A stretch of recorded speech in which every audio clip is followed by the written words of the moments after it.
안녕하십니까, 형부입니다. 네, 오늘은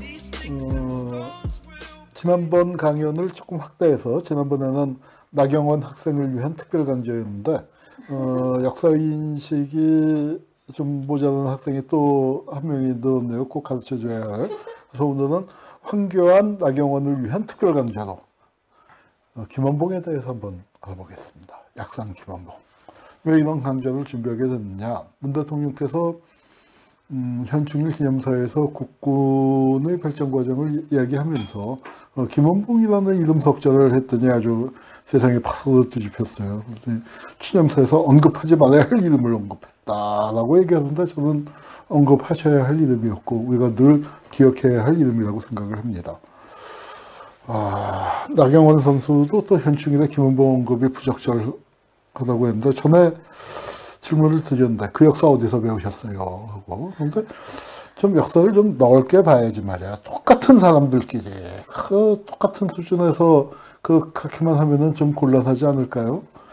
근데 그건 나경원 선수의 전임자도 한번 또 이제 그 김성태 의원 그래도 나경원보다는 조금 말귀를 알아듣는 듯 마는 듯한데 그분도 또 좀 그런 적이 있어요. 그 MBC에서 요새 이몽이란 거 하죠. 처음에는 이영이었다가 뭐 이렇게 이상하게 엎어지고 하면서 그 드라마가 안 되는 줄 알았다가 뭐 이름만 김원봉인 것 같아.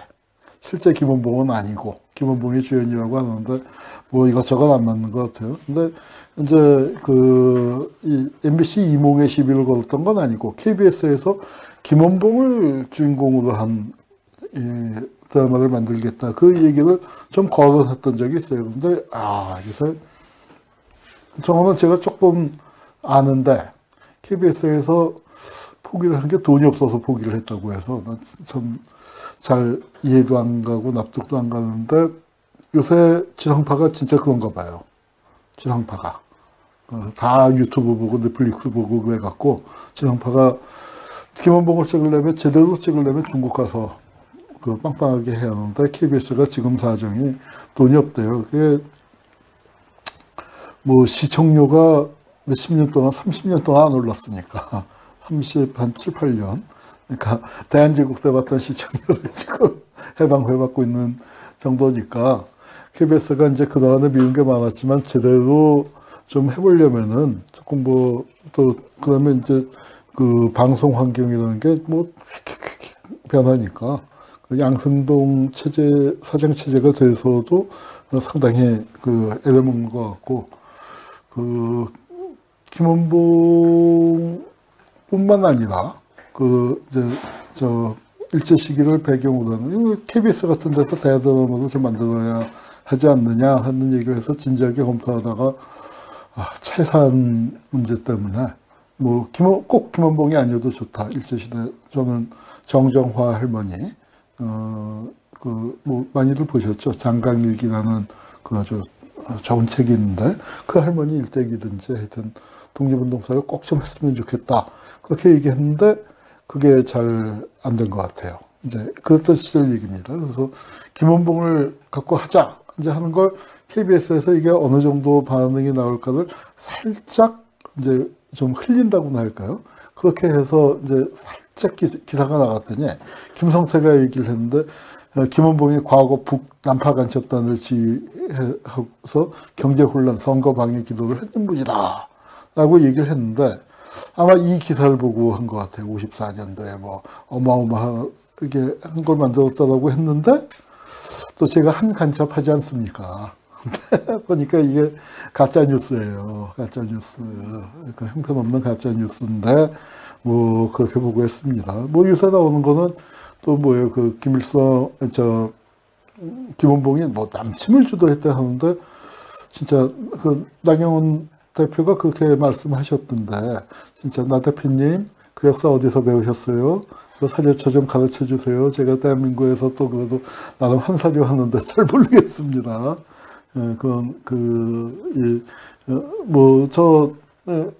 한국전쟁, 그러니까, 뭐라고 표현할까. 1950년 6월 25일 새벽 4시에 군사적인 충돌, 분명히 북이 김일성이 주도했다고 주도했다고 저도 확고하게 믿고 있는데, 근데 거기서 김원봉이 무슨 역할을 했는지 제가 잘 모르겠습니다. 제가 김일성도 관심이 많고 김원봉도 관심이 많은 사람인데 그 부분은 한국전쟁도 관심이 많고 근데 그건 잘 모르겠어요. 어디서 보셨는지 좀 가르쳐 주시기 바랍니다.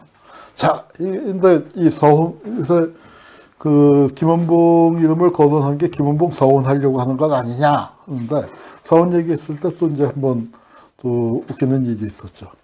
김일성 삼촌인 줄 모르고 건국 군장준 얼빠진 보훈처 해서 이제 그 동아일보가 그 보훈처를 깠어요. 당시에 보훈처장이 박승춘이라고 굉장히 아주 극우. 그러니까 그 뭡니까 우리 국민들이 다 분노했었던 게 5.18 기념식에 님을 위한 행진곡이 안 된다. 그건 뭘 들었습니까? 방아타령도 야 좋다구나. 그 방아타령을 든 작자예요. 아주 극우 그다 뭐 이상한 나라 사랑 예산인가 뭐 해갖고 말도 안 되는 극우 삼류 데려다가 이제 무슨 그러니까 저 보훈 강연 시키고 정말 보훈 체계를 말아먹은 자인데 이제 그자가 그러니까 김일성 그 이제 외삼촌인데 여기 두 분입니다. 친삼촌 김영권과 외삼촌 강진석 두 사람에게 서훈을 줬다라고 얘기를 했는데 자, 이 문제를 한번 좀 보죠. 과연 이 사람들이 서훈을 받은 게 얼빠진 건지 저는 대한민국의 법적인 기준에서 서훈 주는 게 당연하다고 생각을 합니다. 제가 김일성 박사 아닙니까? 그래서 김일성 가계에 대해서는 뭐 대한민국에서 누구보다도 잘 아는 사람인데 근데 이 사람들 실제 독립운동 볼까요? 그러니까 우리 김일성 얘기할 때 아버지 어머니 얘기도 해야겠지만 오늘은 아버지 어머니 얘기하다가 김원봉 또 이게 또 이 김원봉 임시로 만든 강의가 또 한 3시간 될 수 있으니까 아버지 어머니는 생략을 하겠습니다. 여기가 김원봉의 김일성의 외삼촌 강진석 그리고 친삼촌 김형권이에요. 그 김일성의 아버지가 삼형제입니다. 아들 삼형제인데 김일성도 아들 삼형제예요. 여기가 그 아버지 김형직 큰아들이고 그 작은 아버지가 김형록이라고 그분은 농부예요. 만경대에서 농부. 박정희 대통령의 큰형님도 박동희 씨가 농부였던 것처럼 이렇게 농사 지은 분이고 이 셋째 막내 삼촌인 막내 작은아버지 김형권이 이 무장투쟁을 하다가 체포돼서 징역을 한 3년쯤 살다가 돌아가셨습니다. 무지 오래 산 거예요. 일제시대 기준으로 치면은요. 징역 제일 오래 산 게 박열입니다. 22년쯤 살았죠. 그 다음에 정의형 선생이라고 17년 살았어요. 그리고는 실제 징역 산 걸로 쳐서 아마 3번째나 4번째가 김일성의 외삼촌일 거예요. 10손가락 안에 드는 게 친삼촌이에요. 강진석이 15년, 김형권이 13년 살았거든요. 김형권은 풍산계에 나오는 그 풍산 있죠. 거기에 무장소조로, 초기 무장활동, 그걸로 이제 지선을 습격했다가 이제 잡혀갖고 그 징역을 살았고, 강진석은 백산무사단이라는 걸 했는데, 강진석은 공산주의자도 아니에요. 민족주의자고, 김형권은 초기 공산주의 문이 조금 들었었던. 그러나 이제 분류한다면 어디다가 민족주의 쪽으로 넣는 게 맞지 않을까 싶은데, 김일성은 공산주의라고 주장하는데, 그 팀들 이렇게 보면은 아무래도 좀 이제 공산주의에 관심을 가졌던 민족주의자들. 그 넘어가는 그 단계. 그러니까 김일성식 표현으로 하면 새세대 청년 공산주의자라고 부르는. 그러니까 이제 좀 그런 그 사람이지요. 그런데 이 친삼촌, 외삼촌 다 대한민국 일제시대의 독립운동가들 중에서 징역 오래 산 걸로 치면은요. 강진석은 5손가락 안에, 김영권은 뭐 10손가락 밖이라도 20위 바깥으로는 안 나갈 겁니다. 13년이면 무지무지 오래 산 거예요. 그러니까 우리가 대한민국 정부가 일제보다 어떤 면에서는 더 모진 거죠. 대한민국 정부에는 13년, 15년 산 거는 명함을 못 내미니까. 비전향 장기수 측에 가면은, 비전향 장기수는 평균이 31년 몇 개월이에요. 그래서 넬슨 만델라, 세계에서 제일 유명한 장기수 아닙니까? 27년 살았는데, 넬슨 만델라가 한국에 오면 반평균 깎아먹습니다. 이제 그러던 시절, 대한민국은 그런 분단이라는 게 그렇게 모질고 특별한 거였는데, 적어도 일제 시기에 김일성, 이 집안이 독립운동 명가라고 저는 생각을 합니다. 김일성이 한 얘기 중에서 참 마음에 아팠었고, 그랬었던 게, 그런 얘기를 했죠. 김일성이 귀국한 다음에, 북쪽의 최고 지도자니까 무지 바빴겠지만, 그래도 자기가 틈을 내서 꼭 한 게, 옛날 같이 싸우던 동지의 가족들 집을 찾아서 다녔다 이거예요. 돌아오지 못한 동지들. 그가 어떻게 죽었는지 아는 사람, 자기하고 몇 명밖에 없어. 그러니까 그 부모님께 아무개 동지가 어디서 어떻게 영웅적으로 싸우다가 이렇게 장렬히 희생됐습니다. 우리가 어디 밑에다 묻어줬는데 위에도 못 갔고 저만 이렇게 왔습니다. 꼭 모셔오겠습니다. 그 얘기를 내가 가서 해야지 누가 딴 사람 보내서 하는 건 아니지. 그 죽은 걸 내가 받고 내가 묻어줬는데 그래갖고 이제 여러 집을 찾아다녔는데 그 김일성이 한 얘기가 그거예요. 자기 집에서 이게 아버지, 어머니, 바로 밑에 동생, 외삼촌, 친삼촌 그리고 자기까지 포함해서 나라를 찾겠다고 6명이 나갔다 이거야. 6명이 나갔는데 자기 혼자 돌아왔다. 자기 혼자 돌아왔다 이거야. 그래서 자기가 그 동지의 집을 갈 때마다 든 생각이 이 집에서는 그 집 살인문을 만지면서 드는 생각이 도대체 이 집에서는 조국을 찾겠다고 나간 사람이 몇 명이며 그 중에 돌아온 사람은 몇 명인가. 그게 늘 궁금했었다 거예요. 하여튼 그런 집안입니다. 그 친삼촌, 외삼촌이 더군다나 두 분 다 해방되기 전에 돌아가셨어요. 아마 김형권이 41년쯤 돌아가셨을 거고, 강진석은 어떻게 돌아가셨는지 정확히 몰라요. 김형권은 옥중에서 이제 고문도 많이 당하고 해서 건강이 상하니까 일본 놈들이 송장 치르기 싫으니까 죽기 며칠 전에 보석을 해줬어요. 그래서 마포 형무소 지금 서부지법장이죠. 거기서 그 징역 살다가 이제 나와서 돌아가셨고, 강진석은 만기 추록을 했는데 15년. 그러고 집에 와 있는데 일본 순사가 불러서 따라 나가서 그 후에 돌아오질 않았습니다. 그래서 어떻게 돌아오셨는지 유해도 찾지 못한 그런 분입니다. 그 조선민주주의인민공화국하고는 건국에 아무런 상관도 없지. 일제하에서 돌아가셨는데 그걸 김일성 삼촌이라고, 그건 전 아니라고 생각합니다. 왜냐하면 우리가 껴안아야죠. 저는 기준을 그러니까 이 건국 훈장은 건국 훈장대로 대한민국 정부 수집에 기여한 사람을 보상하는 거에 대해서 저는 이해 없습니다. 그러나 독립 훈장은 그것과 무관하게, 건국 훈장 체계와는 무관하게 45년을 기준으로 해서 봐야 한다고 생각합니다. 그리고 그거는 장차 통일되는 걸 대비해서, 아니 김일성도 훈장 주면 안 되나요? 그러니까 그런 자세로 남쪽의 훈장을 줘도 안 받겠죠.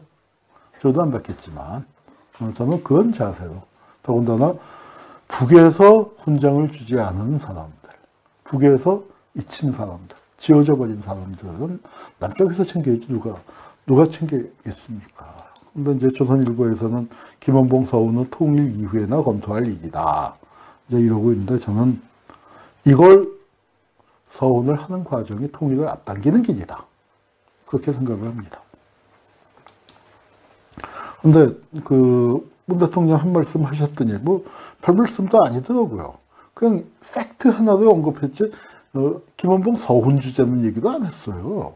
국군이 만들어질 때 광복군의 그 조선운용군이 그것도 설명하자면 복잡하지만 김원봉이 이끌던 조선운용대가 사실은 주류는 북으로 건너갔고, 그다음에 중경에 남아 있었던 이제 그 일부분이 광복군으로 뭐 사실상 흡수 통합이죠. 사실상 세도 보면 그렇지만 뭐 통합한 것처럼 그렇게 형식을 갖춰서 했고 또 김원봉을 그 군무부장으로 광복군에서는 부사령관, 근데 임시정부에서는 군무부장, 그러니까 국방장관이죠. 그렇게 이제 그 임명을 해서 그 사실을 팩트를 얘기했는데 그렇게 그냥 부들부들 떠내요. 그게 그렇게 떠올 일인지 진짜 진짜 참 어이가 없다 생각이 듭니다. 그리고 조선일보는 6.25 영령들 앞에서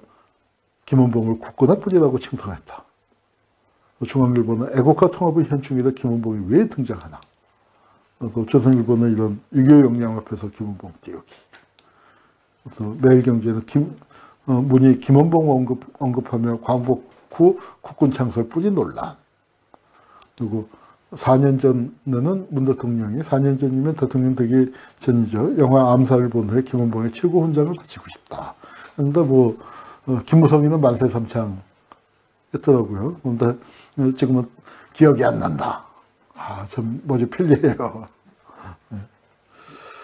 그런데 이제 김원봉 사원 논란이 된 게 보훈 혁신위원회인가? 국민 눈높이 보훈혁신위원회인가 하는 걸 만들었어요. 사실 보훈정책이 문제가 많습니다. 뭐 그걸 이 자리에서 다 얘기하기는 그렇지만 그래서 그 혁신위원회에서 만들었고 뭐 그 혁신위원회에서 우리나라의 대표적인 독립운동가였던 김원봉조차 독립의주공자가 될 수 없다면 하면서 이제 김원봉 등을 비롯한 그 좀 논란이 되는 분들을 좀 다시 서원을 하자 하는 이제 주장을 최근에 폈죠. 그게 아마 이제 김원봉 사원 문제가 그 제기되는 거고요. 그리고 학계에서도 이제 독립운동 사원을 2년 아닌 45년 광복 기준으로 평가해야 한다. 특히 사회주의 계열의 독립운동가들, 사회주의 계열의 독립운동가들을 이 서훈 문제로서 이제 이런 분들, 그 서훈이 뭐 이동희 선생은 임시정부 국무총리로서 대통령장을 받았지만 김원봉, 김두봉은 이제 북에서 유직을 지냈다. 허헌도 유직을 지냈다 해서 우리 독립운동사에서 사실 뭐 이런 분들이 지울 수 없는 발자취를 남겼거든요. 의열단 단장, 독립동맹 주석, 허헌은 신간의 중앙집행위원장. 그런데 이제 이런 분들, 그 권오설 선생, 이제 그 26년에 돌아가셨, 30년에 돌아가셨죠. 26년도에 60만세 운동의 주역, 뭐 이런 분들이 그 독립장을 주서받고 애족장을 주서받고 또 그 여은영 선생은 대통령장에서 아마 대한민국장으로 좀 올라갔고 한일권 선생 독립장 이제 추서를 받았는데 이분들의 공적에 비해서는 좀 등급이 낮지 않느냐 그런 의견들이 많습니다. 왜냐하면 60만세 운동의 주역인데 그래도 그리고 이 세 분은 북한의 정권에서 이제 김두봉은 주석을 지냈고, 여긴 최고인민회의 의장을 지냈고, 허는 김원봉은 국가검열상을 지내고, 그렇기 때문에 이제 서훈을 받지 못했는데, 이런 분들도 서훈을 해야 하지 않느냐. 그러니까 독립을 기준으로 해야지. 독립운동은 독립운동만 보자 하는 의견들이 또 학계에서 강하게 나오고 있고, 저도 같은 의견입니다. 그래서 이제 보훈심사 코드도 뭐 김원봉 등 좌익유공자 포상에 주력하고 있다. 그래서 이제 뭐 하여튼 이제 여기에 경기를 일으키면서 김원봉 이름만 나오면 걸고 넘어져요. 그러니까 이제 뭐 MBC 드라마도 방영 안 된다 하다가 이제 방영되고 있는데 드라마가 좀 만화같이 나와서 그런지 MBC 드라마 이몽 갖고는 뭐 특별히 논란이 되는 것 같지는 않습니다. 또 표진 장관도 뭐 서훈 가능성이 있다 하고 가능성을 열어놓고 하니까 이제 뭐 왁자지껄 시끄러운데 문 대통령이 한 말씀 하시니까 그런 거예요. 자, 그러면 이제 김원봉 이제 논란은 이 정도 하고 김원봉은 과연 누구인가? 자, 김원봉이 누구냐고 물으면은 딱 나온다 대답이 밀양사람. 나 밀양사람 김원봉이요. 근데 이게 이제 영화에서 이렇게 했는데 저는 참 좋은 장면이라고 생각해요. 근데 실제 역사에서는 그러지 않았을 거예요. 임시정부에 갔는데 김원봉을 몰라본다? 아, 김원봉은 얼굴이 명함이에요. 상해바닥에서 김원봉 모르는 사람이 누가 있어. 진짜 그녀를 모르면 간첩이지 김원봉을 모르면 간첩이지. 보세요. 꽃미남, 꽃중년. 조승우 팬들이 김원봉이 누구야 했는데 솔직히 조승우 씨보다 잘생겼습니다. 김원봉 아주 미남자였거든요. 근데 여기 이제 영화에서 조승우가 나 밀양 사람 김원봉이야. 이병헌도 이제 나왔는데 임시정부에 가서 뉘쇼 하니까 나 밀양 사람 김원봉이야 하는데 김원봉은 다 알았기 때문에 뉘쇼하고 누가 물어보지도 않았을 거고 그때 누구라고 했으면 밀양 사람이라고 했겠습니까? 의열단이라고 했겠지. 의열단 김원봉이라고 하던가 그냥 김원봉이라고 했을 텐데 밀양 사람 김원봉이라고 왜 고향을 밝혔을까요? 이거는 전 이제 감독을 만나서 직접 들은 건 아니지만 이건 뭐 100% 확실하다고 생각해요. 이 영화를 만들고 있을 때, 개봉했을 때는 이제 약간 시점이 조금 지났지만 이 영화를 만들고 있을 때 한참 하고 있던 게 이 할매들 아니에요. 밀양의 할매들, 송전탑 싸움하고 있었던 할머니들, 다 죽이고 공사에 나가고 이 할머니들이 정말 아주 힘든 싸움을 하고 있었거든요. 제가 나중에 밀양 답사 가서 저 송전탑 하는 할머니들도 만났고 그 답사를 간 거는 영화 하고 난 가 히트하고 난 다음이에요. 그래서 할머니들한테 암살 보셨어요? 물어봤더니 봤어 하면서 하시는 말씀이 당신들은 이 밀양 사람 김원봉의 얘기가 5분도 안 돼서 나오거든요. 그때부터 울었다는 거야. 그때부터. 그래서 영화 보는 내내 그래서 울면서 봤다. 그래서 이제 그렇게 말씀을 하시더라고요. 자, 무슨 뜻일까요? 왜 감독이 굳이 김원봉을 소개하는 다른 여러 가지가 있고 또 그 대사 그거 안 집어넣어도 되잖아요. 그 극전개 반드시 필수적인 건 아니잖아요. 그런데 왜 그걸 넣느냐? 연대라는 거 너무 어렵게 생각하지 마세요. 준비운동 다 하고 하는 거 아니죠.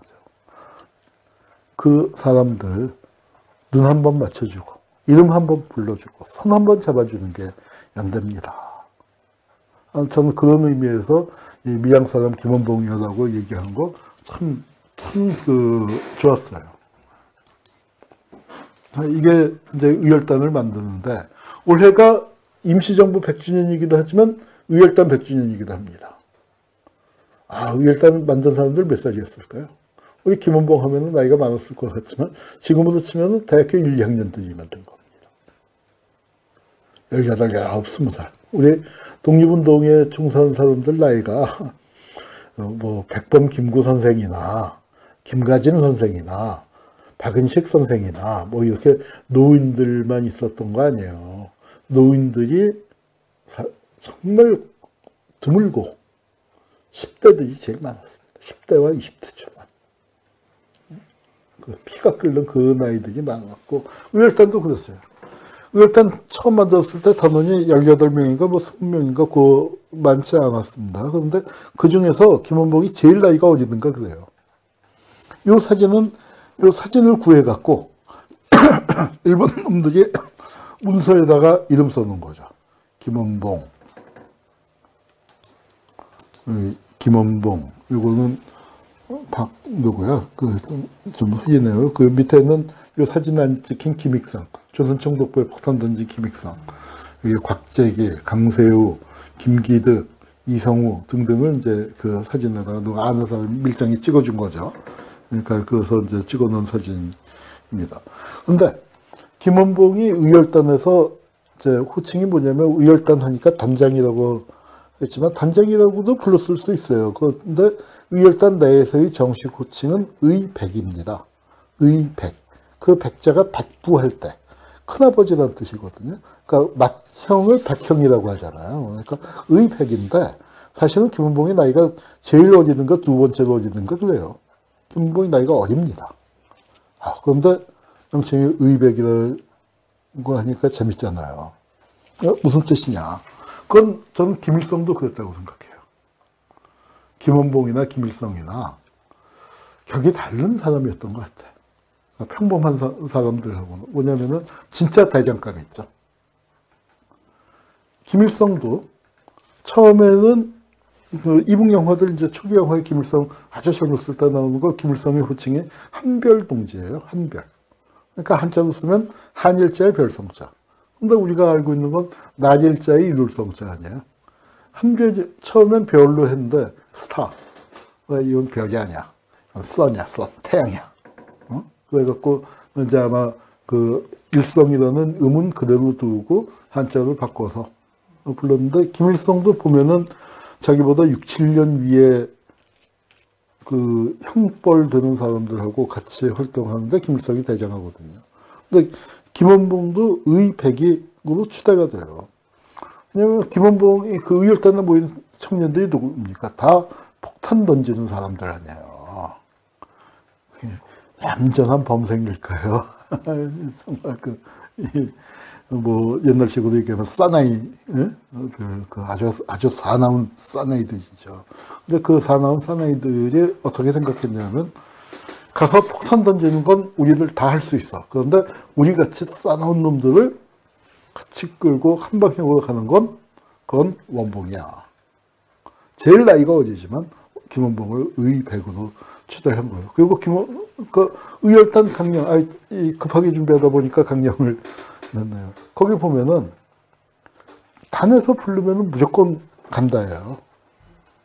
무조건 간다. 무조건 시키는 거. 그리고 한 달에 한 번씩은 어디에 있든지 단에다가 반드시 자기의 소재를 연락해야 하고. 그리고 이런 걸 어기면 어떻게 한다? 죽인다.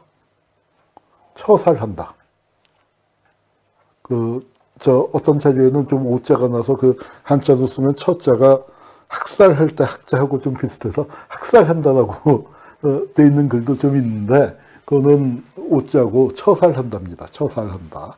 네, 그래서 죽인다. 그 죽음으로써 맹세를 했죠.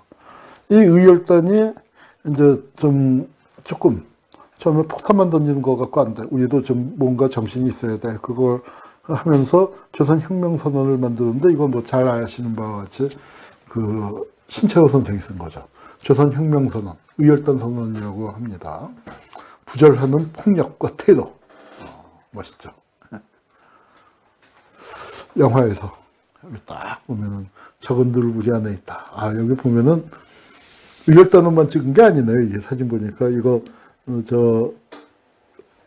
그 악역으로 많이 나오죠. 하성태 씨인가? 그리고 요 엄태구 요새 구해줘 2에 있는데 그러니까 너무 연기 잘해요.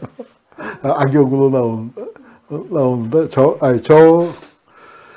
정의파라고 하기도 그렇고 시골 건달인데 하여튼 그 영화에서 그러니까 한번 보세요. 드라마에서 무지 재밌게 이제 나오고 여기 송강호 그다음에 공유 등등이 이제 나옵니다. 여기 신성록이가 그 배신자죠. 신성록이가 배신자였고 네.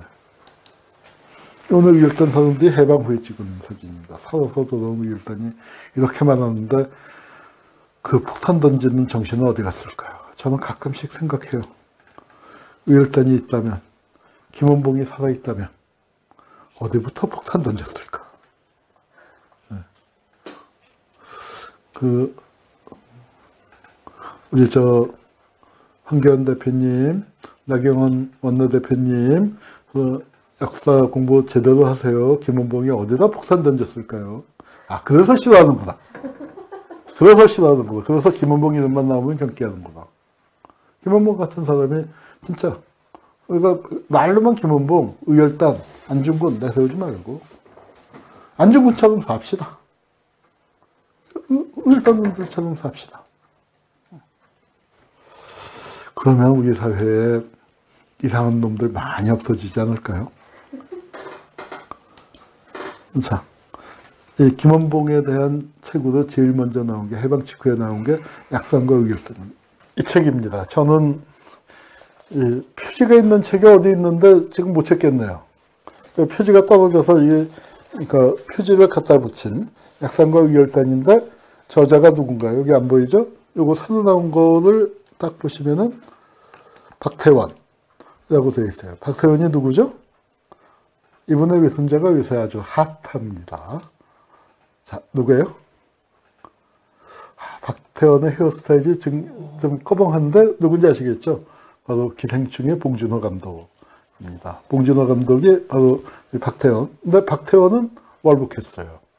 북에 가갖고 그 구인회 멤버고 소설가 구보시의 하루라는 아주 또 명작이 있죠. 천변풍경 소설가 구보시의 하루가 있고 이게 이제 북에 가서는 갑오농민 전쟁이라는 또 대하 소설을 썼는데 얼굴이 더 길어지신 것 같아요.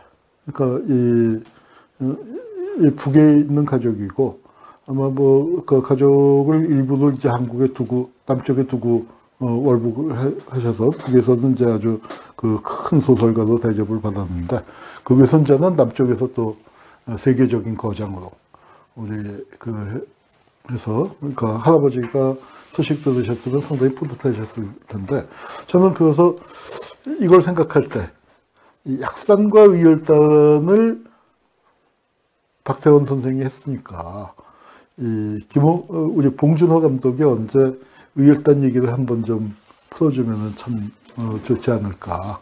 대중적으로 그 김원봉이 누구인지 알려지는데 밀정도 나오고 또 저 암살도 나오고 했지만 김원봉 얘기 할 거 참 많거든요.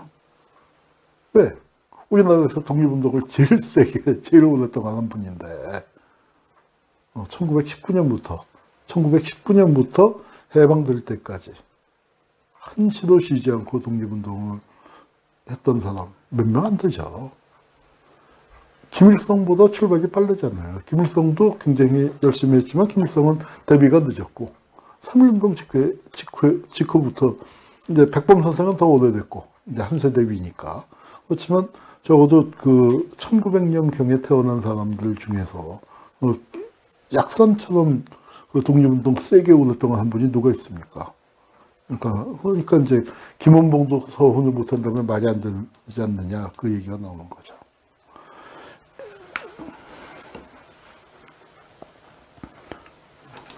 자, 요거 바로 이 책.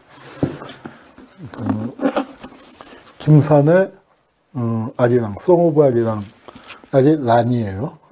쥐가 없이. 아마 니밀쥐가 받아 적을 때 조금 그 쥐를 빠뜨린 게 아닌가 싶은데 그래서 영어도 찾을 때도 송 오브 아리랑으로 찾아야 하는데 김산과 니밀쥐가 쓴 책입니다. 이 책에 라이프 스토리 오브 코리안 레벨, 그러니까 한국의 반항아의 그 생애를 썼다 하는데 이 김산이 어렸을 때 의열단원이었죠. 김산도 신흥무관학교를 나와서 의열단을 갔으니까 김원봉의 직계 후배인 셈이에요. 그런데 김원봉보다 조금 더 급진화돼서 여기는 이제 완전히 공산주의자가 됐고 그 김원봉은 굉장히 진보적인 생각을 가졌는데 공산주의자였던 적은 없는 것 같아요.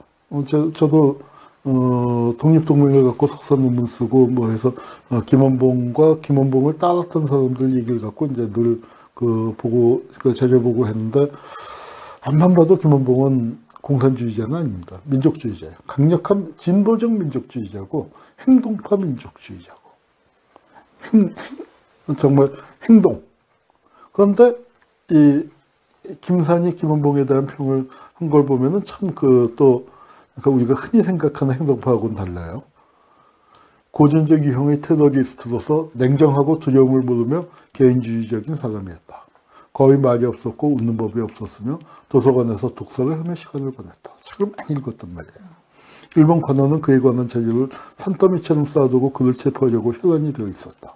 김인현 1919년 이후 친일파 일본 관원, 일본 제국주의자들에게 최대의 공급, 아주 공포의 대상이었고 나와 같은 20대 전후의 젊은이들에게는 조국 해방의 상징적인 존재였다. 이 말은 전혀 과장됨이 없습니다. 그리고 수많은 독립운동가들이 있지만요. 단 한 번도 일본 놈들에게 체포된 적이 없는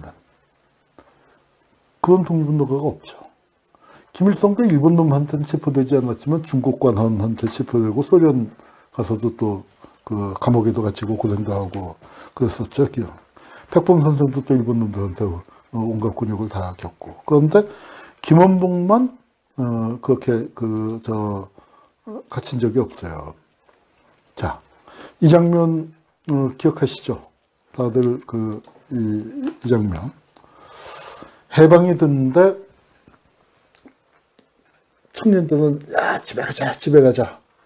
그러고 난 다음에 암살에서 나오는 거죠. 근데 김원봉이 쓱 빠져나가더니 이렇게 술잔을 8개를 갖다 놓고 술을 따라요.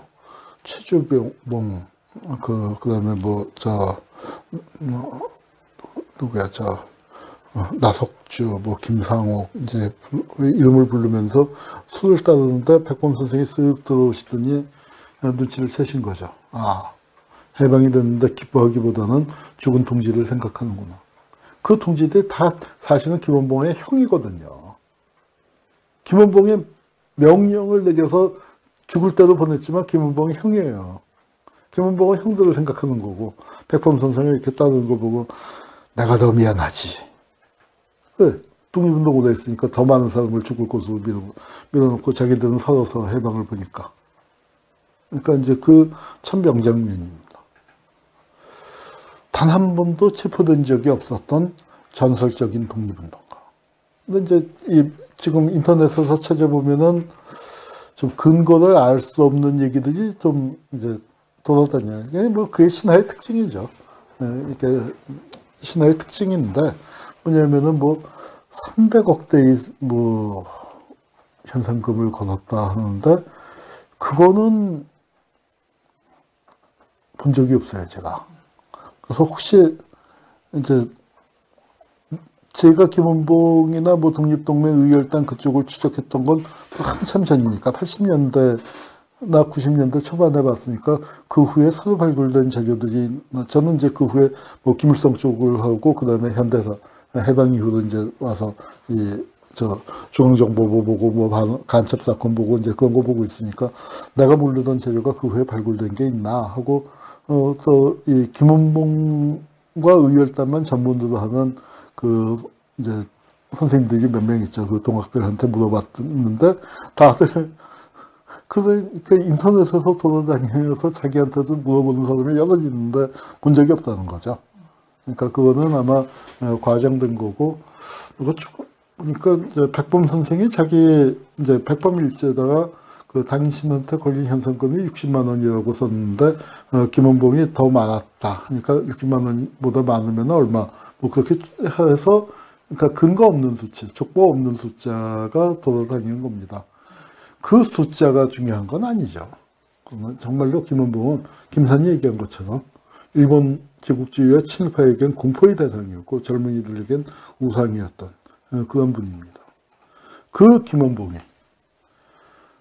김원봉이 국내에 돌아왔는데 단 한 번도 일본 놈들에게 체포된 적이 없었던 김원봉이 저 친일 경찰 도독술에게 잡혀가서 온갖 수모를 당했습니다.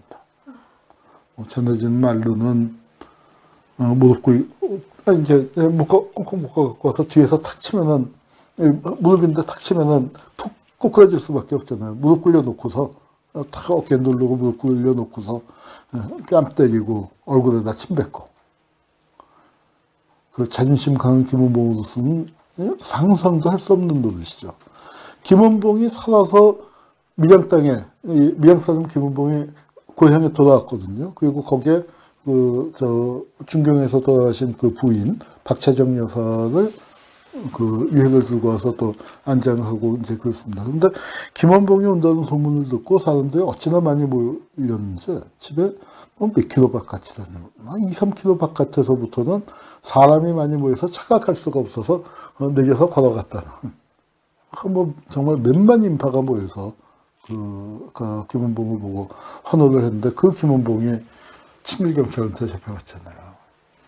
그래서 풀려나갖고 유현석 선생, 유석현,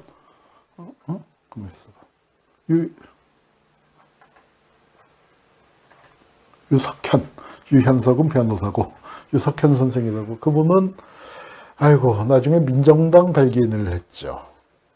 또 사연이 좀 있습니다만 이종찬 의원이 이제 끌어들여서 독립운동 하던 사람들이 하도 이제 구박받고, 뭐, 천대받고 이제 그러다 보니까 끌어들여서 이제 해서, 이제 좀 그렇긴 한데, 하여튼 그 유연석 동지 집에 와서, 유석현 그 선생 집에 와서 사흘 사흘 밤을 대성통곡을 했다는 거예요. 눈물이 사흘 동안 멈추지 않았다. 진짜 상상을 해보십시오. 이러려고 독립운동 했겠습니까? 상상도 할 수 없는 일이 벌어진 거잖아요. 그 수모, 그리고 그 수모뿐만이 아니라 실제로 신변의 위협, 여운형 선생 암살당하고 다음 타겟은 김원봉이다. 그 민전의장 다음 타겟 김원봉이다 소문이 파다하게 돌았기 때문에 김원봉 선생도 저 남북협상 갔다가 내려오지 않으신 거죠. 그렇게 됐습니다. 그 김원봉의 가족이야. 아버지, 어머니. 여기가 동생들이에요. 그리고 여기가 막내 여동생. 그러니까 이 아버님이 이 늦장가를 가서 그러니까 이복 동생들, 어린 동생들. 그러니까 김원봉 입장에서는 그러니까 와 보니까 올망졸망한 한 30년 하다, 25년, 30년 하다 동생들이 올망졸망하니까 나이를 치면은 김원봉의 아들, 딸뻘이죠. 아들, 딸뻘인데 그 동생, 막내 동생 김학봉 여사입니다. 올해 돌아가셨어요. 올해 2월 말인가 3월 초인가. 제가 그 밀양에 문상 다녀왔습니다만 돌아가셨어요. 이 할머니입니다. 이 할머니의 소원이 서훈. 오빠 사진 보면서 이제 서훈 하는 건데, 자, 이 김원봉이 월북을 하니까 어떻게 되냐면 월북자 가족 아니에요. 전쟁 때 어떻게 됐겠습니까? 월북자 가족, 빨갱이 가족이라고 일가족이 몰살을 당해요. 일가족이. 친동생 넷, 사촌동생 5이 학살을 당합니다. 사촌은 4명이겠네. 죽다 살아났으니까. 그래서 이 밀양 사람들을 청도에 끌고 와서 이제 다 죽였다고 하는데, 그 해방 후에 이제 그 유해를 발굴하는 거예요. 자, 여러분, 뼈도 못 추진다는 말 있죠? 그게 이겁니다. 저도 이 사진을 보고 아주 경악을 했는데, 어떻게 이럴 수가 있는가. 그죠? 뼈도 못 추진. 그걸 수습을 해서 이제 장례를 치는 겁니다. 언제요? 4.19 나고 난 다음에. 4.19 나고 난 다음에 이렇게 그 장례를 치렀는데, 이 장례 치르는데 앞장섰던 분들이 또 경을 치죠. 5.16 나고 난 다음에. 5.16 나고 난 다음에 경을 치게 됩니다. 이제 여기 이 할머니께서 우리 오빠 서원받게 해달라고, 그러면 내 한이 안 풀어지겠나 했는데 서원받는 걸 보지 못하고 돌아가셨습니다. 막막한 생계보다 더 무서웠던 낙인이 빨갱이. 이 할머니는 생전에 김원봉을 3~4번밖에 못 봤다고 하세요. 전설적인 오빠인데, 3~4번밖에는 못 봤고, 마지막 볼 때는 이제 고등학생 때였다고 하는 것 같은데, 네, 그렇습니다. 그분의 아들이 셋이 있죠. 이 김학봉 여사한테 아들이 셋이 있는데, 여기 요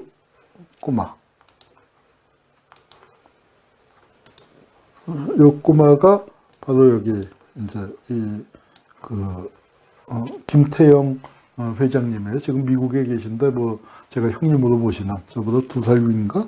이제 그렇습니다. 지금 저분이 김원봉 기념사업회를 지금 추모사업회 명칭을 정확하게 정하지는 않았는데 가을쯤에 만들자고 지금 준비 중입니다. 저보고 일을 많이 봐달라고 해서 알겠습니다 하고 준비 중인데, 하여튼, 그렇습니다. 근데 이분을 딱 뵀을 때 든 느낌이 말이죠.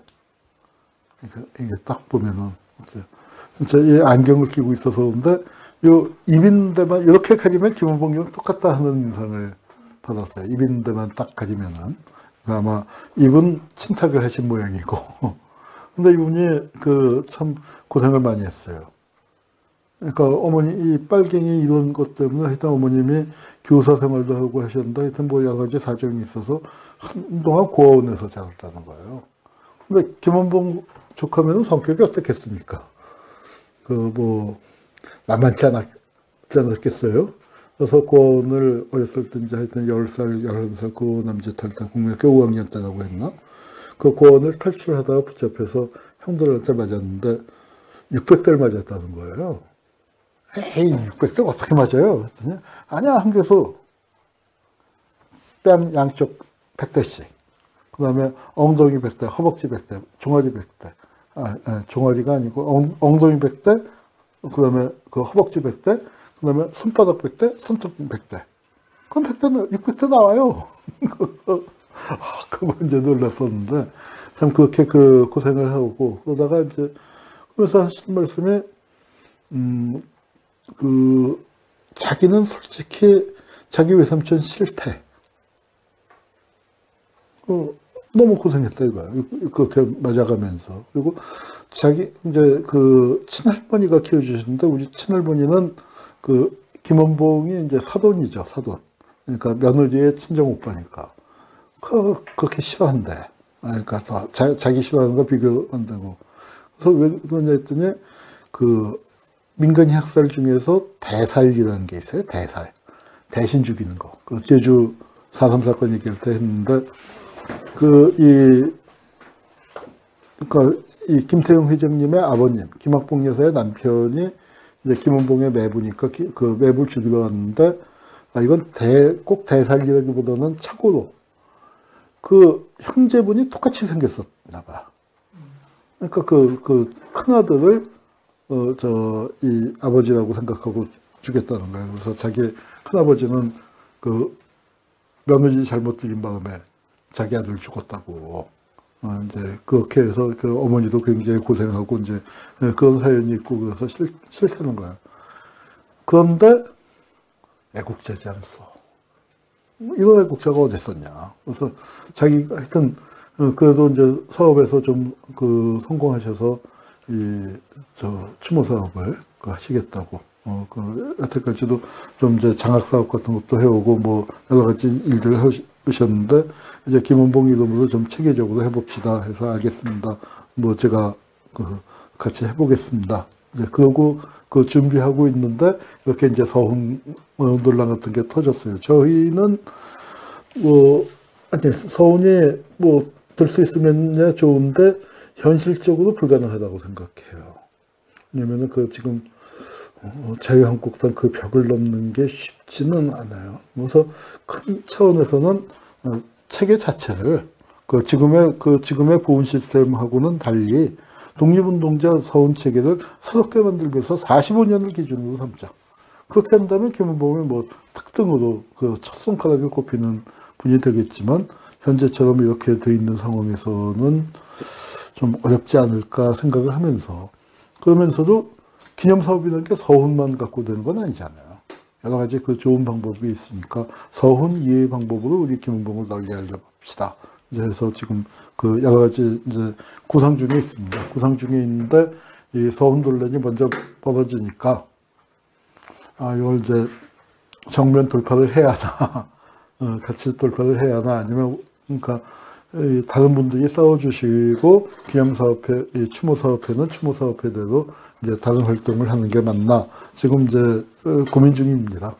그러니까 이거는 사실 심각한 문제일 수가 있죠. 그리고 이걸 서훈을 더 추진했을 때 이념적인 대립을 오히려 증폭하게 하는 그런 효과를 가져올 부분이 있어서 심각하게 서훈이 돼야 마땅하다고. 저는 김원봉을 우리나라 최고의 독립운동가의 한 분으로 어떻게 다 김씨네요. 김원봉, 김일성. 3대 독립운동가를 꼽는다면, 그런, 지속성과 대중적인 영향력 면에서, 그분들이 첫 손가락에 들어가야 할 분들 아닌가, 이제 생각을 합니다만, 서훈 문제는 만만치 않다. 그렇게 생각을 합니다. 하여튼, 이건 고민을 하면서 김원봉을 기념할 수 있는 여러 가지 좋은 방법들. 그리고 또, 서훈문제가 반드시 필요하고 가능하다고 믿고 계시는 분들도 계시니까 또 하여튼 저도 좀 더 고민을 해보겠습니다. 이 새로운 상황이 벌어지고 있어서 여태까지는 그렇게 뭐 솔직하게 말씀을 드렸어요. 그러니까 서훈보다는 다른 방향으로 하는 게 맞지 않을까 했는데 저도 좀 그 많은 고민을 해보겠습니다. 밀양에 가면 의열기념관이라고 있는데 여기가 김원봉 생가인데 이 집 보세요. 지은 지 얼마 안 됐잖아요. 얼마 전까지 김원봉 생가가 있었는데 보존이 안 되고 헐어버린 겁니다. 그 옆에 윤세주 생가는 보존이 돼 있어요. 윤세주 생가는. 그런데 여기 이제 건물 하나를 지었는데 그걸 그래도 밀양시에서 뒤늦게 구입을 해서 그 김원봉 생가터 그걸 무슨 뭐 상가처럼 내놨었던 걸 구입을 해서 의열기념관으로 꾸몄습니다. 저도 못 가보다가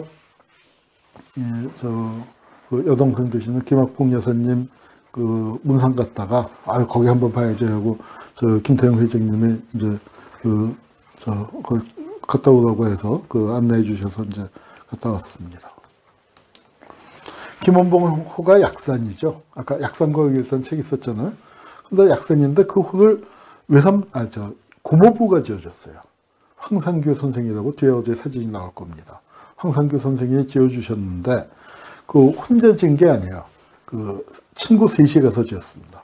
하나는 약산, 또 하나는 약수, 또 한 명은 여성인데 이 약자가 같을 약자입니다. 그리고 같을 여자예요.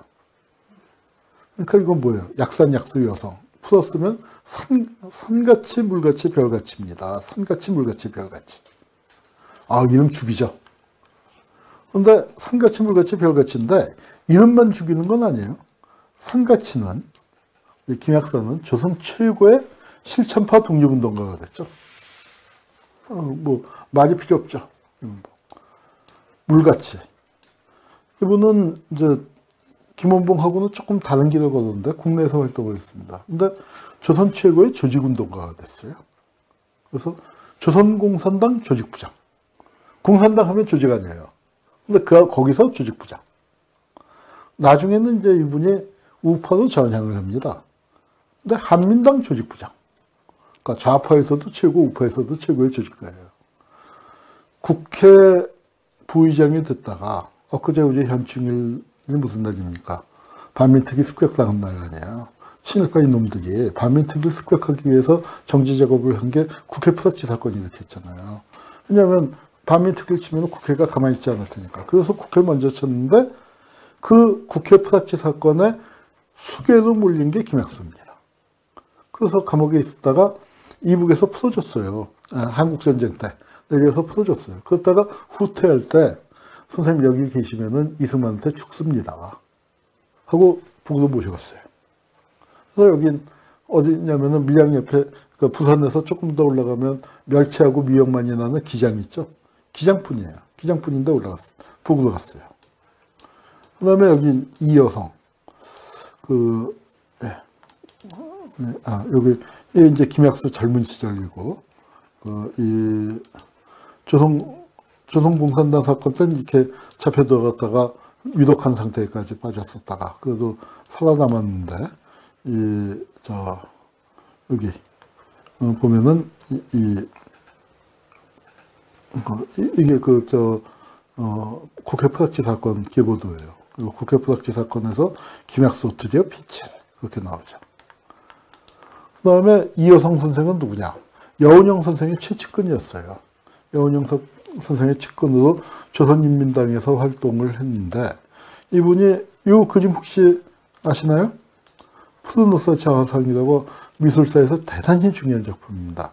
이 작품을 그린 이쾌대, 아주 그 미남자로 유명했었던 코가 아주 큰 양반인데 이쾌대의 친형이에요. 이 그림은 약간만 설명을 하면 서양 모자의 도루묵이죠. 팔레트의 동양화 붓이에요. 그러니까 아마 이 전통에서 근대로 넘어오는 과정에 끼어 있는 자신의 모습. 풍경은 농가 밭을 유화로 그렸습니다. 그러니까 색깔이 조금 이게 그림이 그렇습니다만 오방색을 써갖고 아주 밝은색적인 분위기에 그래서 아주 미술사적으로 이 근대를 맞이하는 그 분열된 그리고 생애도 그래요. 이번 여기가 칠곡의 아주 어마어마한 부잣집 도련님 등인데, 이 거제도 포수용소에 갇혀 있다가 남쪽으로 남을까 북으로 갈까를 고민하다가 북으로 갔습니다. 근데 그 안에서 제자를 키워서 그 제자가 유품을 간직하고 있다. 최근에 얼마 전에 공개했죠. 그리고 얼마 전에 거장 익회대전이라고 덕성미술관에서 아주 크게 전시회를 한 적이 있었습니다. 그 익회대가 그린 형의 모습이에요. 이여성 선생인데, 이여성 선생은 아주 재주가 많아서 본인도 뛰어난 화가예요. 그래서 여기 봐라. 그거는 여기 안 넣네. 그 청전 이상범이라고 동양화의 최고봉이 있죠. 그건 청전이고 이 여성은 호가 청정이에요. 그래서 두 분이 같이 전시회를 2인전을 열었던 적도 있는 본인도 뛰어난 화가입니다. 요 밑에 게 이 여성이 그린 그림이고요. 그 미술사 학자로 유명해서 북에 간 다음에 김일성대학 미술사학과 과장을 지냈는데 이분이 멋쟁이에요. 뭘 했냐면 우리나라에서 최초의 패션쇼를 열었습니다. 어떻게 패션쇼를 열었냐? 복식사를 연구했죠. 그래서 조선복식고라는 아주 유명한 그 고전적인 책이 있는데 복식이 진보적인 사학자가 복식을 왜 연구했을까? 복식 저건 좀 부르주아적인 거 아니야? 뭐 이분이 뭐 대지주니까 재력도 있기 때문에 할 수 있는 학문이기도 했지만 어떤 의미가 있냐? 일본 놈들이 그때 야 조선에 고유한 게 어딨냐? 다 중국과 붙어섰었지. 그렇게 얘기할 때 무슨 얘기를 하고 있어? 우리 옛 의상을 한번 와서 봐봐. 얼마나 아름답고 중국하고 다르고 일본하고 다르다. 그 옛 의상들을 복원해갖고 그거를 이화여전 다니는 학생들을 데려다가 암살의 무대였던 미스코시 백화점에서 쫙 선보인 게 그게 우리나라 최초의 패션쇼예요. 아주 멋쟁인데 그리고 또 뭘 했냐면 숫자조선연구라는 책은 뭐냐면은 우리가 독립운동을 하더라도 조선의 현실을 기대서 할 거 아니에요. 우리 언제까지 단군 할아버지 자손이다. 그것만 얘기할 수 없고 대한독립만세, 조선독립만세만 부를 수도 없잖아요.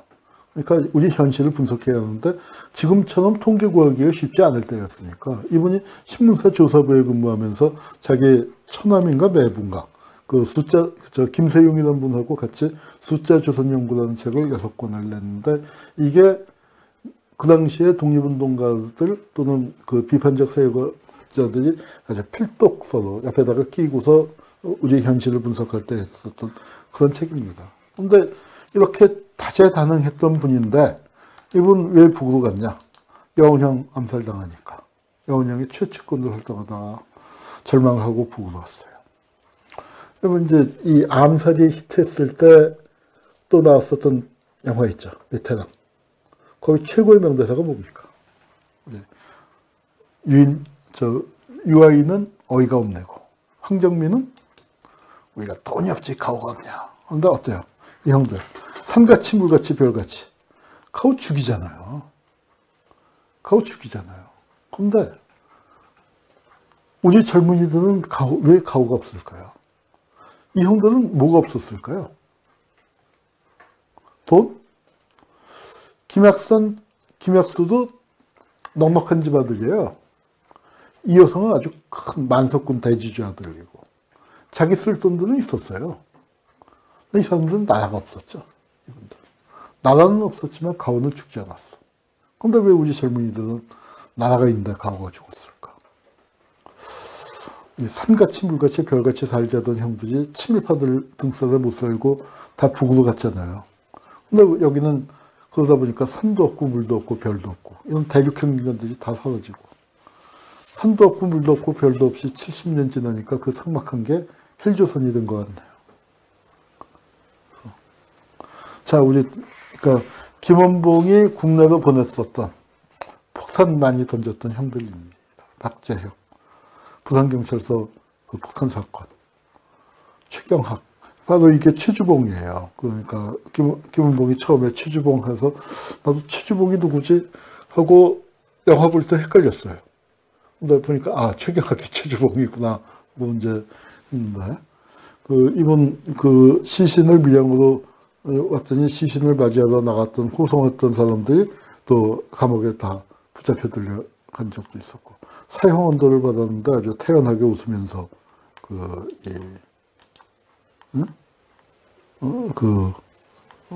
태연한 모습, 태연한 웃음을 띄우고, 퇴정하였다.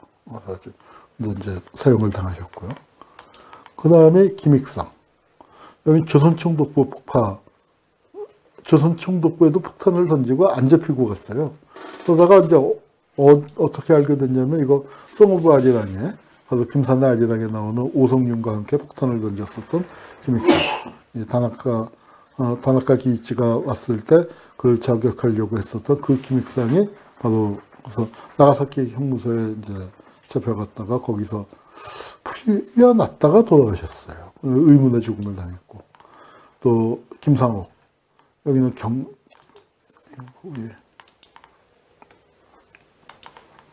경성을 뒤흔드는 사람들, 경성을 쏘다. 해서 이제 아주 드라마틱하게도 듣는데, 종로경찰서에 그 폭탄을 던졌죠. 종로경찰서, 그러니까 지금 종로경찰서 자리가 아니고, 이 서울 YMCA 옆에 그 금은방 있는 자리였다고 해요. 이분이 돌아가실 때 아주 유명한 사건이 있었는데, 전설적인 싸움이 17대 1이 아니에요. 여기는 400대 1로 싸웠어요. 400대 1로 그 경찰하고 싸웠는데, 요 그림은 구본웅, 이상의 친구였던 장애인 화가 구본웅이 그린 작품인데, 구본웅이 어렸을 때 그 동네에 살면서 어렸을 때 그 장면을 봤다는 거예요. 그래서 그걸 이제 나중에 해방된 다음에 그렸었고, 이분이 돌아가실 때 모습이 이건 다른 사람이 그린 건데, 이랬다고 합니다. 양손에 권총을 든 채로 눈을 뜨고, 그래서 일본 놈들이 2시간 동안 근접을 못 했대요. 그러니까, 혹시 살아있을까봐. 하여튼, 이분 대단히 전설적인 역할을 하셨고, 뭐, 얘들 다 하자면 끝이 없어서, 김상옥 의사. 네. 그 다음에 이제 밀정. 이것도 이제 영화가 됐는데, 송강호 공유가 명연기를 펼쳤는데, 송강호가 맡았었던 역할의 실제 인물이 황옥, 경부입니다. 근데, 이분도 서훈이 안 됐죠, 아마? 서훈이 안 된 걸로 알고 있는데, 김원봉은 황옥은 우리의 훌륭한 동지였습니다. 이제 그렇게 얘기했는데, 서훈이 안 된 이유는 법정에서, 자기가 의열단에 들어간 거는 의열단을 일망타진하려고 그랬었다. 그런데 그거는 체포된 다음에 형을 낮추려고 하는, 사형을 받을 수도 있는 상황에서 형을 낮추려고 하는 거였는데, 그렇습니다. 혹시 황정하 열사라고 기억하시나요?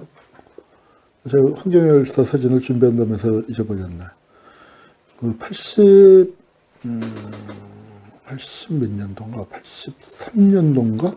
81학번이니까 83년일 거 아니에요. 1, 2, 3, 84년인가? 4학년 때인가? 하여튼 83년으로 기억을 했는데, 서울공대생으로, 도서관에서 시위를 하다. 그때는 경찰이 하도 깔려있기 때문에 도서관 난간 같은데, 거기 이제 한 요만큼 나오는 거기 서서 이제 매달려서 시위하고 하는데, 그 시위하다가 떨어져서 돌아가신 열사가 있어요. 그러니까 그분이 나중에 알고 보니까 이 황옥의 손자였더라고. 그래서 참, 우리 역사에서 참 가슴 아픈 일로 2번 나왔고, 공유 멋있게 나왔죠. 그리고 이 김시현, 안동 출신의 여기 왼쪽이 황옥, 이분이 수염난 분이 김시현입니다. 그래서 이제 일단 사건으로 판결을 받을 때 김시현은 징역 10년, 황옥은 10년, 아까 유석현이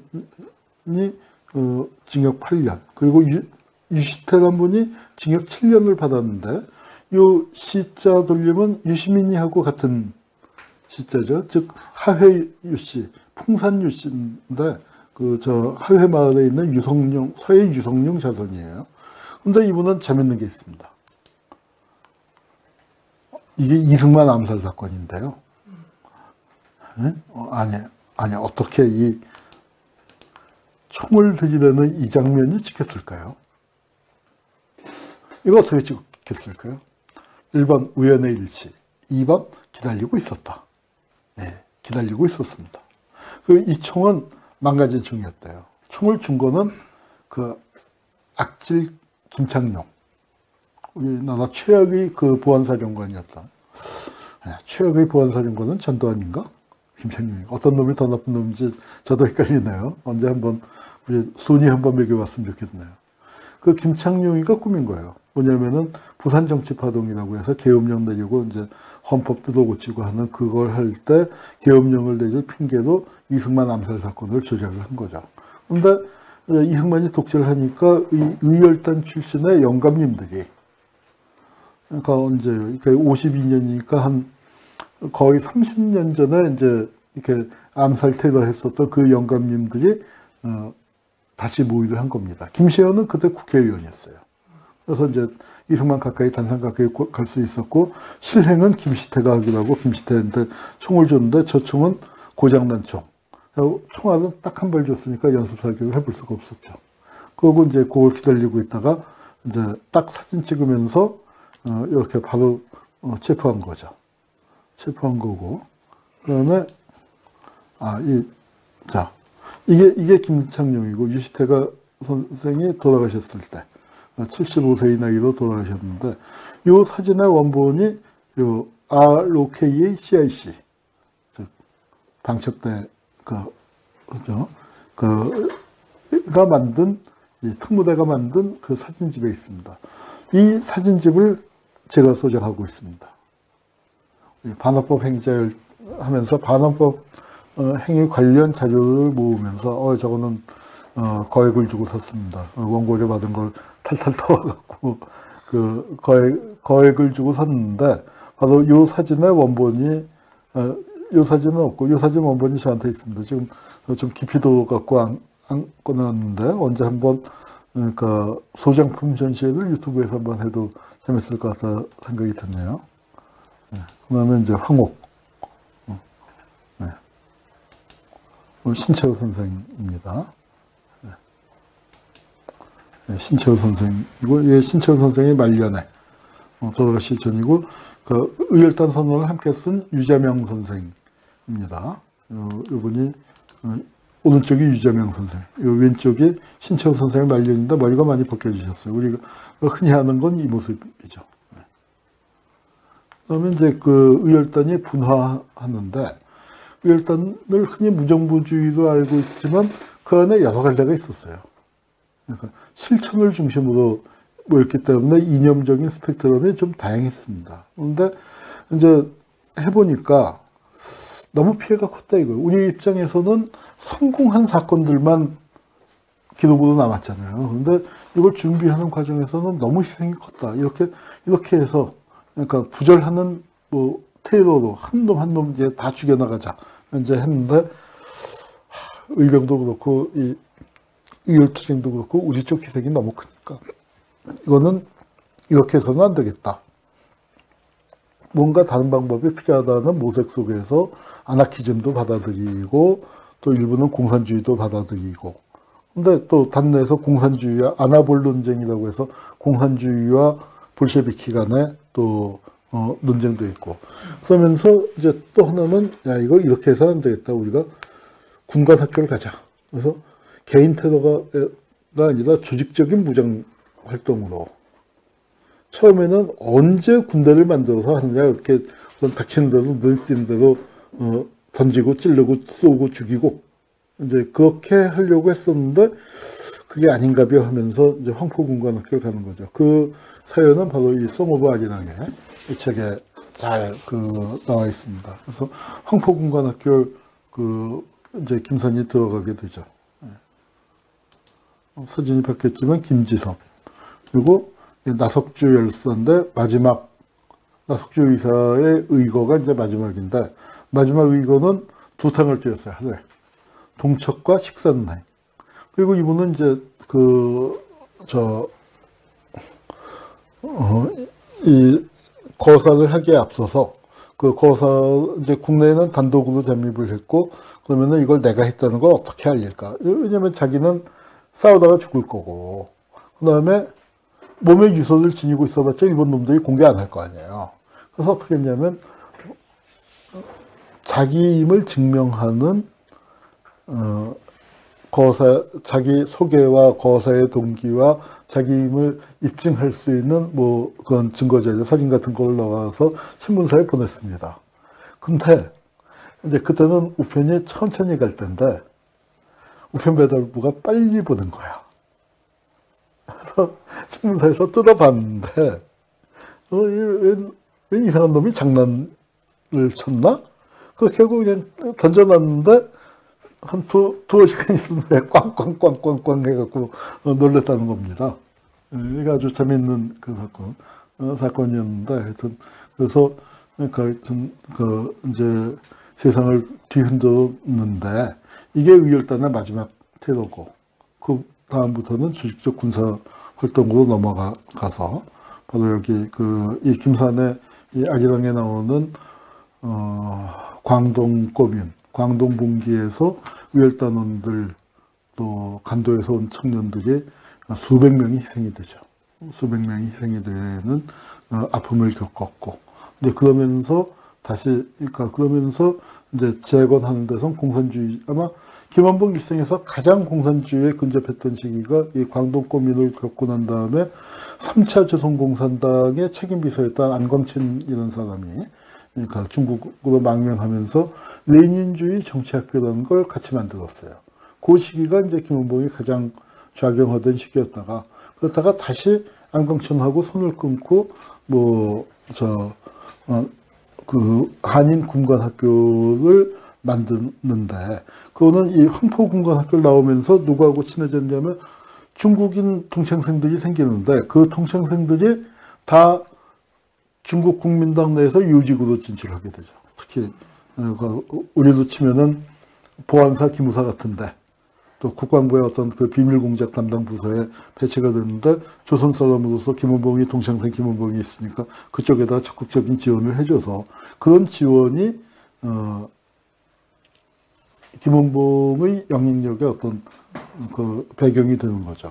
이제 그러다가 김원봉의 영향력이 좀 약화되는 거는 뭐냐면은 그렇게 해서 군관학교도 만들고 그 군관학교 졸업생이 이육사 같은 분도 이제 그 시절에 군관학교를 졸업한 거고 그렇게 해서 커져나가고 그 군관학교 청년들을 모태로 해서 중일전쟁이 일어나니까 조선의용대를 조직을 했습니다. 조선의용대를 조직을 했는데 어떤 일이 생겼냐면 조선의용대의 핵심적인 젊은이들이 조선의용대를 만들고 조선의용대 이런 방향으로 나가자 이제 하고 이거는 뭐냐면은 이 조선의용대 청년들은 우선 중국에서 활동하니까 중국말 잘해요, 조선말 해요, 일본어 해요. 아주 우수한 청년들이 많았었거든요. 그러니까 이런 선전 공작에 이제 많이 투입이 됐는데 이 광말약이라고 중국의 아주 대문호입니다. 그 광말약의 홍파국이라는 데 보면은 그 무한이 함락될 때, 이제 중일전쟁이 시작되고 무한, 쫙 쳐들었는데 무한을 동양의 마드리드라고 불렀어요. 그러니까 서양의 스페인 내전 때 마드리드가 이제 중심지였던 것처럼. 그래서 그 자유를 원하는 젊은이들, 진보적인 젊은이들이 전부 다 마드리드로 몰려갔는데 동양에서는 무한으로 몰려들었다. 그 무한이 일본군의 수중에 떨어질 때 끝까지 남아서 저항을 하던 게 조선의용군이었다. 그 조선의용군의 투쟁을 높이 평가하는 키르탄이 보니까 조선의용군만 보이더라. 중국군은 다 빠져나가고 이제 그 높이 평가했습니다. 그렇게 이제 열심히 싸우고 이제 기념사진을 찍었죠. 이 기념사진을 우리 밀양의 최필숙 선생님이라고 아주 김원봉 진짜 박사님이에요. 저보다 훨씬 더 잘하는 밀양 지금 전자고등학교인가 정보고등학교 선생님일까요? 얼마 전까지 밀양여고인가 계셨었는데 지난 3월달에 가서도 뵀는데 그분이 이렇게 한 명 한 명을 다 찾아서 확인을 해서 어마어마한 공작을 하셨는데 저는 이제 그냥 보라고 설명하면은 제가 기억나는 사람은 김원봉, 윤세주, 김성숙, 최창익, 요 미인이 김위예요. 그 김위가 누구냐면 중국의 영화 황제 김염이라고 있습니다. 영화 좋아하시는 분들, 영화 사시는 분들 다 아는데 그 김염의 누이 동생이에요. 김염의 누이 동생이고 그래서 하여튼 뭐 이렇게 아주 그 엄청난 작업을 해서 이 한 명 한 명을 그 다 확인을 해서 저도 이제 이걸 보고서 이제 그 사람 박해삼이 이렇게 생겼구나, 한지성이 이렇구나, 뭐 이제 이렇게 그 사료들만 보던 사람들 이름하고 이렇게 매치가 안 됐었는데 볼 수 있게 됐습니다. 이게 이제 이 조선의용대가 근데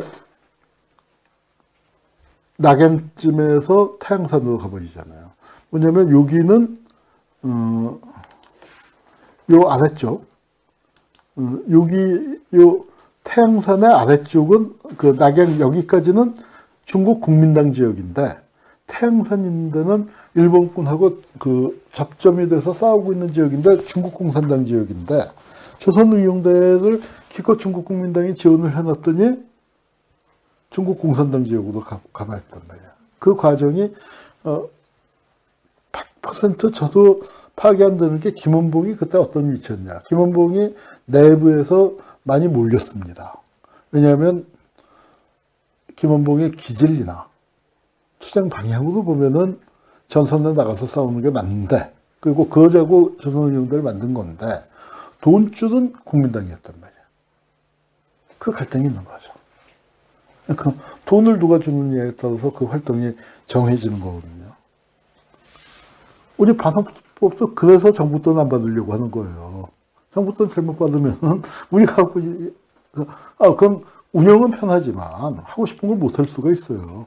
그래서 힘들지만 그래도 이렇게 개미군단으로 가자는 건데 아마 김원봉도 그런 면에서 중경에 있어야 하는 거. 그리고 김원봉이니까 돈을 주지 다른 사람한테 돈을 안 주고 김원봉이가 근데 저 국민당 지역을 벗어나서 중국 공산당 지역으로 가면 배신자 소리를 들을 테니까 그걸 안 줄 거고 김원봉은 그런데 밑에 젊은 청년들은 우리가 이러려고 만들었냐 우리 북으로 가자 적들과 싸우는 곳으로 가자라고 하는데 말인즉슨 옳고 그 말을 거부는 못하고 그래서 김원봉이 굉장히 곤란한 처지였을 때 아마도 윤세주와 역할 분담을 하면서 김원봉은 여기에 남아서 조금 국민당 지역을 달려고 아니야 우리 여기 많이 남아 있는 거야 그렇게 모습을 보이고 윤세주가 가면서 윤세주와 김원봉 간에 아주 깊은 신뢰가 있으니까 뭐 그렇게 된 게 아닌가 이제 추측을 하긴 하는데 정확히 그 나와 있지는 않습니다. 그래서 이제 그렇게 가버리고 났더니 김원봉 조선의용대의 주력군이 북으로 갔고 북에 가서 화북조선 청년연합이라는 단체를 만들어요. 화북조선 청년연합회 그걸 만들고 그게 조선독립동맹으로 개편이 됩니다. 그리고 조선독립동맹으로 개편이 될 때 조선의용대가 조선의용군이 돼요. 그러니까 조선의용대와 조선의용군의 관계를 설명하기가 좀 애매해지는 부분이 있죠. 조선의용군은 중국 공산당 산하에 있었고 독재적으로 총사령이 있고 조선의용대의 대장은 여전히 김원봉이고 이제 이렇게 돼서 실제 전투병력이라고 할 수 있는 건 대개 다 가버린 상태에서 조선의용대의 총부, 총사령부인데 실제 거기에는 좀 나이가 많은 사람들, 실제 전투원들을 뛰기보다는 또는 행정요원들, 이제 이런 또 여자 대원들, 뭐 이런 대원들이 광복군으로 사실상 편입이 되게 되는 거고 광복군의 이제 광복군 역사에서 지난번 우리 임시정부 기념사업 얘기할 때 조금 언급을 했었습니다만 국외준승이라는 게 있죠. 국민당이 광복군을 꽁꽁 묶었단 말이에요. 그 꽁꽁 묶은 이유가 뭐냐면 국민당 입장에서는 야씨 저 기껏 키워놨더니 조선인들처럼 그렇게 날아가 버리면 어쩌는 말이야. 아마 그런 의심이 있었던 게 아닌가 싶습니다. 그래서 이제 그렇게 됐었고요. 그리고 여기가 이제 그러면 이분이 이제 황상규 선생. 이제 그 김원봉의 고모부십니다. 김원봉의 고모부인데 신간회 서기장, 그러니까 지금으로 치면 사무처장, 그렇죠. 밀양 사건으로 7년간 그 옥고를 치르고 나와서 사무처장을 했고요. 여기 이제 여기는 김원봉, 여기 이제 황선교 선생이고, 여기는 김원봉의 처남, 손이 처남 박문희예요. 박문희인데 바로 여기 박채정 여사의 오빠죠. 박채정 여사의 오빠인데, 박채정 여사는 총에 맞은 상처가 덧나서 돌아가셨습니다. 그 박채정 여사의 유해를 김원봉 선생이 모시고 와서 이제 밀양에 가서 장례를 치르는 그 장면입니다. 지금 묘소 사진을 빠뜨렸는데 묘소가 굉장히 초라해요. 초라한데 우리 묘소부터 손보는 거 어떨까 했더니 김태형 선생이 놔둡시다 그러시더라고요. 그러니까 김원봉이 대접을 못 받고 있는데 외숙부가 외숙모 산소만 번듯하게 고치는 게 좀 내키하지 않으신 것 같아요. 그래서 알겠습니다 하고 그 밀양 김원봉 생각 건너편에 나 밀양 사람 김원봉이요. 이 대사로 김원봉과 박채정은 동네분입니다. 동네분을 이렇게 모셔놓고 있습니다. 그래서 김원봉 얘기 여기까지인데요. 뭐 우리나라 최고의 가장 정열적으로 싸웠는데 참 안타깝죠. 북에 가서도 김일성하고 잘 안 맞았을 거예요. 둘 다 대장급인데 김원봉은 좀 몰락한 대장이고 김일성이 다 차지하는데 김일성도 굉장히 폭이 넓은 사람이긴 해요. 근데 김원봉은 연안파는 아니고 그러나 연안파 사람들하고는 뭐 다 알고 친하게 지냈었을 그 위치인데 김원봉의 죽음을 정확히 알려져 있지 않습니다. 정확히 알려져 있지 않은데 안 좋은 일로 돌아가신 건 분명한 것 같아요. 왜냐하면 이광수 친일파잖아요. 그런데 이광수는 지금 신미기 애국열사 등에 모셔졌습니다. 애국열사, 북한의 이런 이제 우리 개념하고는 약간 다르지만 이렇게 이제 좀 유명한 분을 모시는 국립묘지가 두 개가 있는데 하나는 대성산 혁명열사는 여기는 빨치산들이 가는 데예요. 그리고 빨치산이 아니지만 훌륭한 일을 했던 분들, 뭐 또 북한에서 이제 고위직을 지냈거나 아니면 또 독립운동가들 중에 월북을 했든지 납북됐든지 이런 분들은 신미기 애국열사 등에 모셔지는데 이광수가 애국열사 등에 모셔졌어요. 그러니까 이제 우리하고 조금 기준이 틀린 것 같아요. 그러니까 아마 우리는 친일파가 잡은 나라이다 보니까 그런 문제에 대해서 굉장히 엄격한 기준을 적용하게 되죠. 그래서 조금이라도 흠집이 있으면 안 되는데 북쪽에서는 독립운동했던 세력이 잡았기 때문에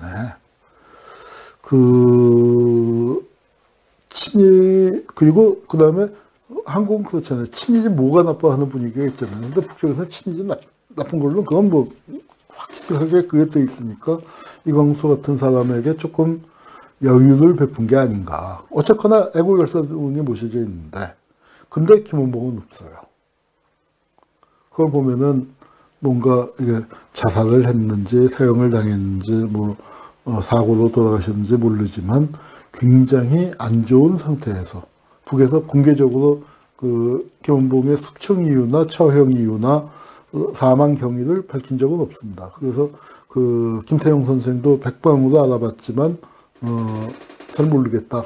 모르고 계세요. 우리 이제 숙제죠. 김원봉이 어떻게 돌아가셨는지를 알아야 하는 숙제고 또 김원봉 얘기 남쪽에서 김원봉을 서운하고 그런다면은 자유한국당을 불편하게 만든 것처럼 조선노동당이나 김정은을 불편하게 만들 수도 있는 사안일 수도 있을 수도 있다. 뭐 자유한국당만큼까지는 안 가겠지만 뭐 그럴 수 있는 사안입니다. 어쨌거나 제 생각은 그렇습니다. 저는 그 서훈에서 북에서 정권의 요인을 지낸 분을 뭐 서운하는 거 어렵지 않느냐, 서운하는 게 그게 왜 맞으냐라고 하는 분들의 뭐 정서도 이런 이해가 가요. 그런데 이런 말씀을 좀 드리고 싶어요. 우리가 큰 틀에서 볼 때는 적어도 정말 목숨을 바쳐서 독립운동에 헌신했던 분들인데, 저는 그래요. 그러니까 가령 예컨대 북쪽에서 잘 대접받고 있는 분을 남쪽에서, 그러니까 사회주의 운동가 중에서 월북을 한, 예컨대 허원 선생 같은 분. 북쪽에서 대접 잘 받고 있으니까 여기 할 필요 없다 이거예요. 그런데 그 김원봉이나 김두봉 같은 사람들, 북쪽에서 유인을 지냈지만 숙청받고 제사밥도 못 얻어 자시는 분들을, 그럼 둘 중에 하나죠. 북에서 세 가지 옵션이 있을 거예요. 북에서 다시 복권을 시켜준다. 그 가능성 없을 것 같아요. 그 다음에 굶긴다. 지금까지 몇십 년을 굶겨왔어요. 세 번째, 남쪽에서 모신다. 저는 당연히 남쪽에서 모셔야 한다고 생각합니다. 북쪽에서 지금 현재 이렇게 떠받들고 있는 월북한 사회주의 활동가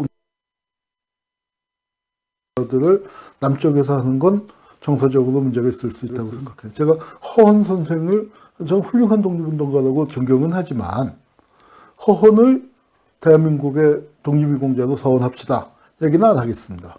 그러나 김원봉, 김두봉 이런 분들은 저도 그러니까 북쪽에서 그러니까 북으로 갖는, 그리고 연합파들 많거든요. 제가 석사 논문을 연합파를 썼어요. 그러니까 석사 논문 쓰고 거의 한 30년 정도 돌아보지 않았지만 연합파 분들 거의 대부분 북쪽에서 숙청당하고 대접 못 받을 거예요. 그런 분들 우리가 좀 잘 모셔야 하지 않을까 생각합니다. 예, 제 말씀을 여기서 마치겠습니다. 감사합니다. Time stops when I'm falling for you. 그 광고를 많이 봐주시려고 의도적으로 누르신 분도 계실 수 있고, 아니면은 이 시스템을 좀 알고 이 채널을 정지시키려고 의도적으로 누르는 경우도 실제로 있거든요, 사례가. 그런 것 때문에 이번에 이런 일이 발생했는데 매우 좀 안타깝습니다. 우리 교수님의 그 슬픈 눈물